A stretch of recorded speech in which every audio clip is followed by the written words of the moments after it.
Imagine waking up one morning to find that a market worth over $1 billion to your industry has, quite literally, slammed the door in your face overnight. That's exactly what just happened to American dairy exporters.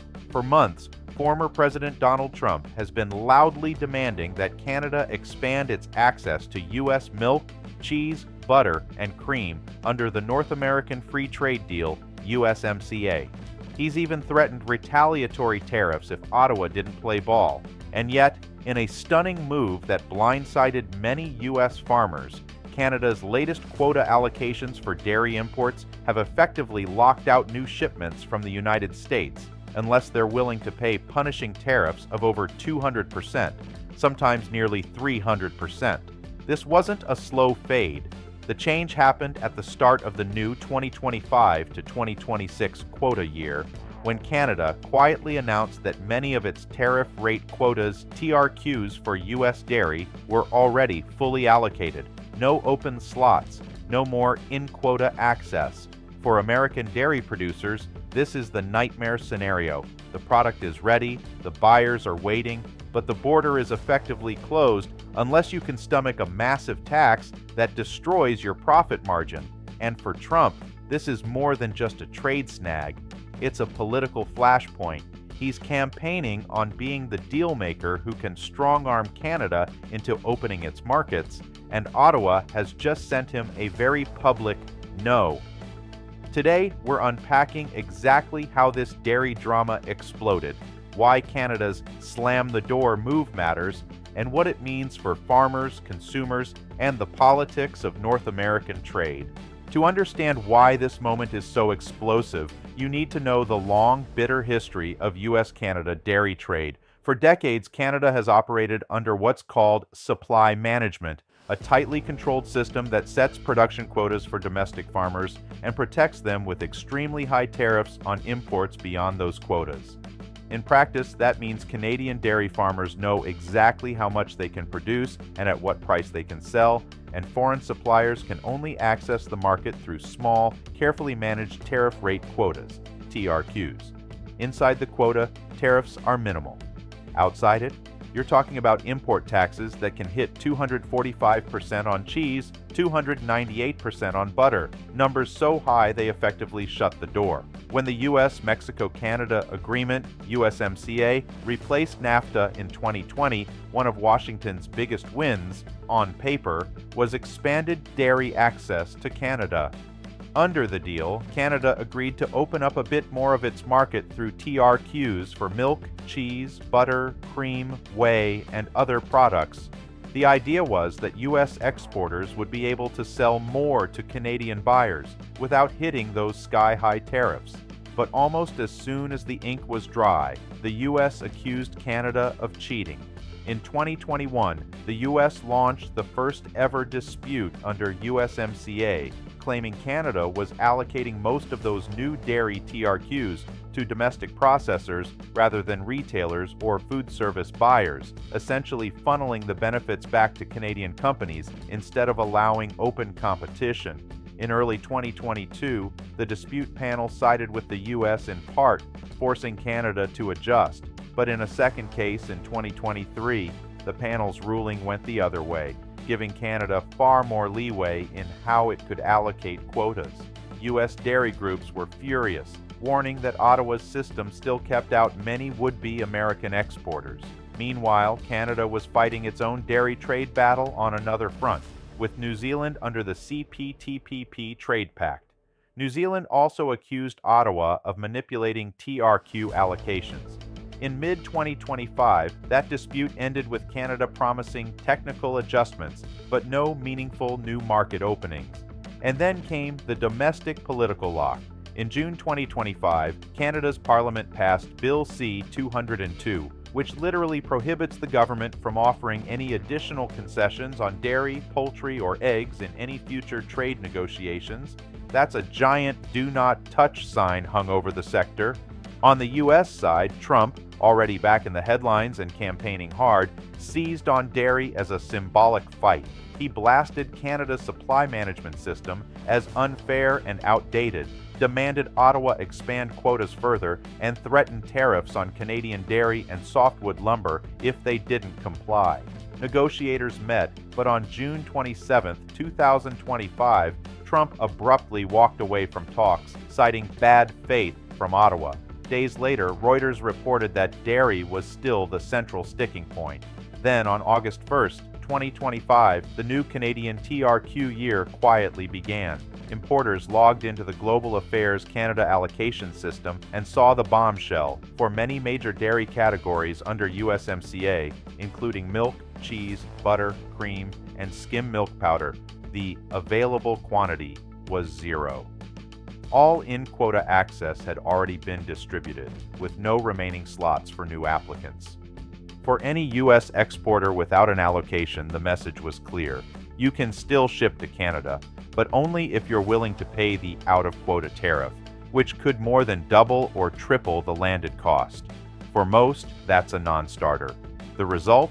Overnight, American dairy sales to Canada faced a brick wall, and it didn't take long for farmers, co-ops, and dairy lobbyists to start blasting Ottawa and pressing Trump to make good on his threats.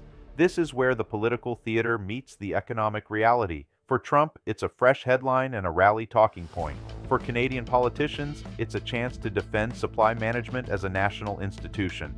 And for the people actually making and selling dairy products across the border, it's a logistical and financial nightmare. Next, we'll dig into the numbers, the quota sizes, the tariffs, and the trade flows, to show exactly why this door slam is hitting so hard and who stands to lose the most. When you strip away the speeches and the political theater, what you're left with is a cold set of numbers, and those numbers tell a brutal story. Under USMCA, the U.S. secured a handful of precious tariff rate quotas for selling milk, cheese, butter, cream, whey, and other dairy products into Canada each year.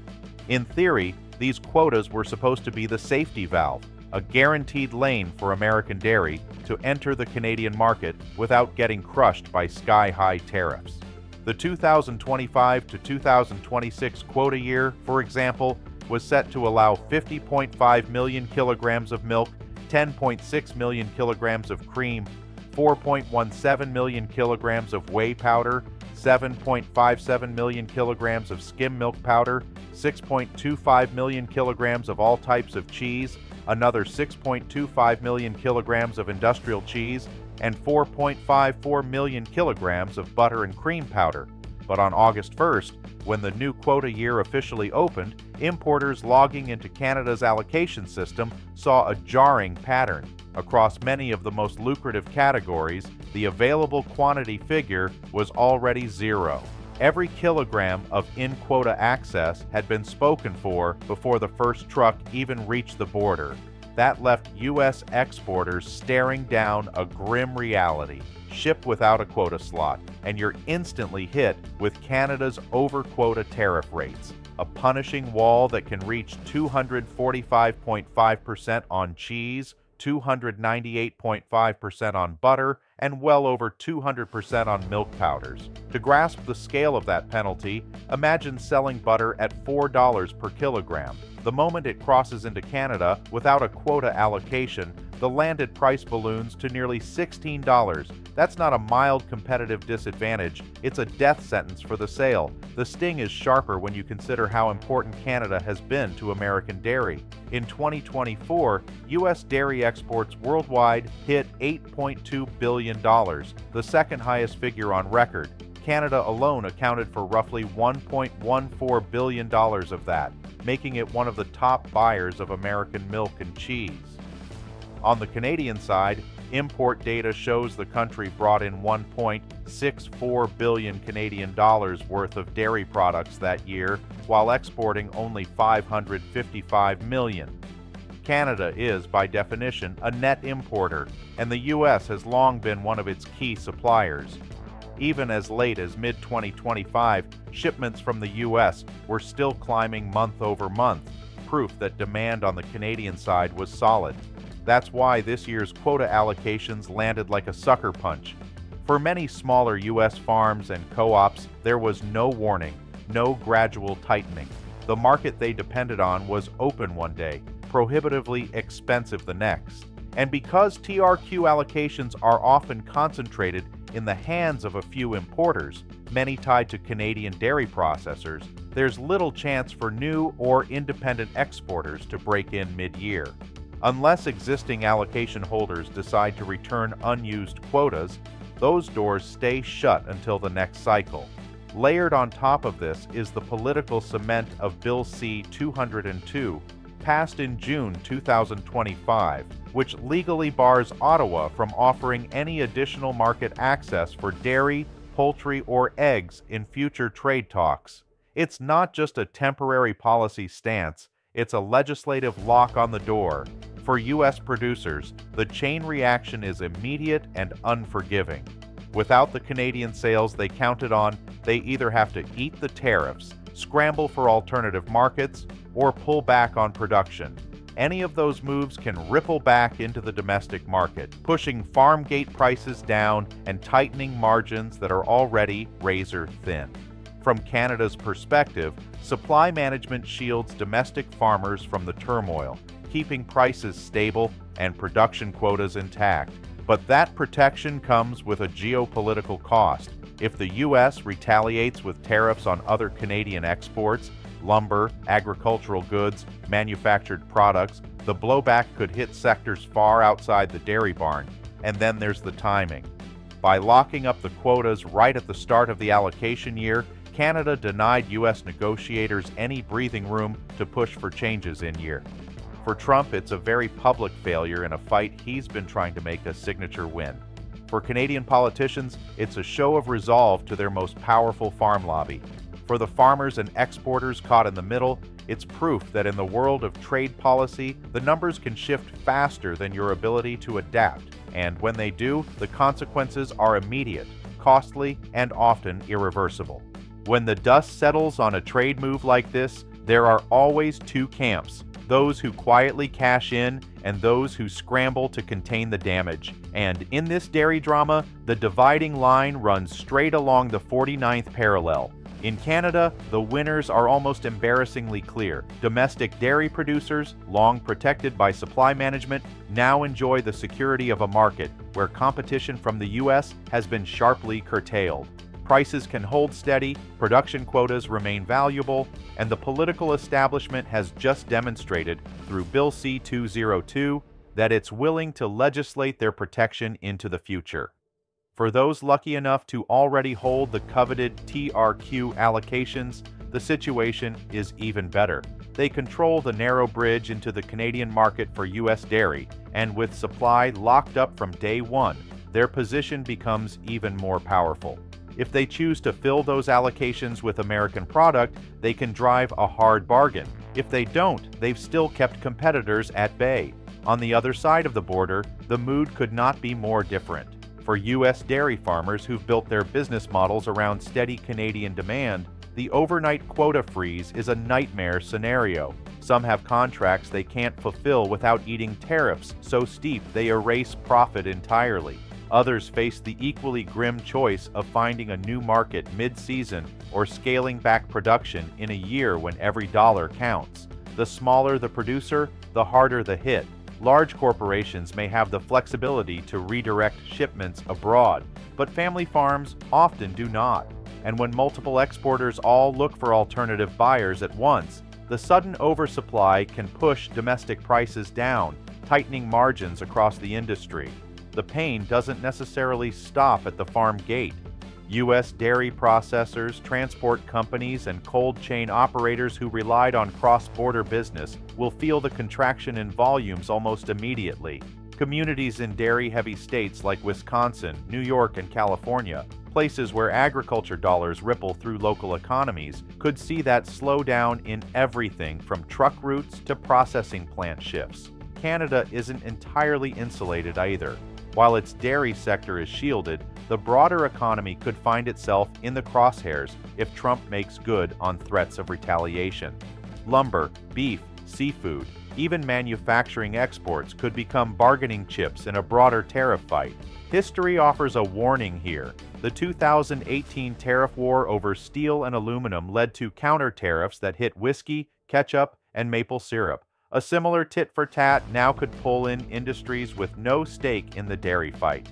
In political terms, both leaders get something to wave at their base.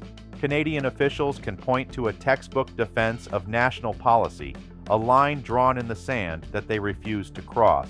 Trump can brand the Canadian stance as proof of unfair trade and use it to rally voters who like the idea of playing hardball with America's trading partners. But while the talking points may serve the politics, the economics are far less forgiving. Because behind every headline about slamming the door or standing firm are the farmers, truck drivers, warehouse workers, and retailers whose livelihoods depend on a predictable flow of goods across that border. For them, this isn't about nationalism or negotiating leverage. It's about whether their product moves, whether their contracts hold, and whether they can make payroll next month. In trade disputes like this, the scoreboard isn't just measured in political points. It's measured in real jobs, real dollars, and real communities that rise or fall depending on which side of the quota line they land. The standoff over dairy isn't going to fade quietly into the background. In fact, it's likely to harden as both sides dig in. On the U.S. side, Trump has every incentive to keep the pressure high. The narrative of a tough negotiator standing up for American farmers fits neatly into his campaign playbook, and dairy, with its wholesome all-American imagery, makes for a politically potent symbol. Expect to see more talk of retaliatory tariffs, possibly extending beyond dairy to sectors like lumber, beef, or manufactured goods, as leverage. Canada, meanwhile, is boxed in by its own politics and policy. Supply management has long been treated as untouchable, and Bill C-202 makes that stance official. Walking it back now would be political suicide in dairy-producing provinces like Quebec and Ontario. Instead, Ottawa will frame its refusal as a defense of sovereignty and stability, a message that resonates with voters who see trade concessions as a slippery slope. The next major flashpoint will likely be the 2026 USMCA review, the 6-year check-in built into the agreement. That's when Washington could try to reopen the dairy chapter entirely, using the review as a platform to demand deeper access. But that's still more than a year away, and for U.S. farmers staring at blocked access now, that timeline offers little comfort. In the meantime, American dairy exporters will be forced to adapt, shifting product to other markets, absorbing losses, or scaling back production. Some may find creative workarounds, such as partnering with Canadian allocation holders, but those arrangements come with their own risks and dependencies. For smaller operations, the options are even slimmer, and the pressure to survive until the political winds shift will be intense. There's also the risk that this fight escalates into a broader trade conflict. If tit-for-tat tariffs spread beyond dairy, consumers on both sides of the border could end up paying the price. The lessons of 2018's steel and aluminum dispute are still fresh. What starts as a targeted trade measure can quickly balloon into a full-blown economic drag. For now, the reality is stark. Canada's door is shut, the locks are reinforced by law, and the message to U.S. exporters is as clear as it is cold. Find another market or pay the toll. And that leaves us with a question worth asking, not just in Washington or Ottawa, but in every community that depends on cross-border trade. How much longer can politics dictate the terms of commerce before the cost to real people becomes too high? If you've been following this story and want to see where it goes next, whether Trump ramps up the fight, whether Canada blinks, or whether both sides hold their ground into 2026, stay tuned. We'll be tracking every twist and turn, bringing you the data, the stakes, and the stories behind the headlines. Because at the end of the day, this isn't just about dairy, it's about the rules of trade, the balance of power, and the livelihoods that hang in the balance.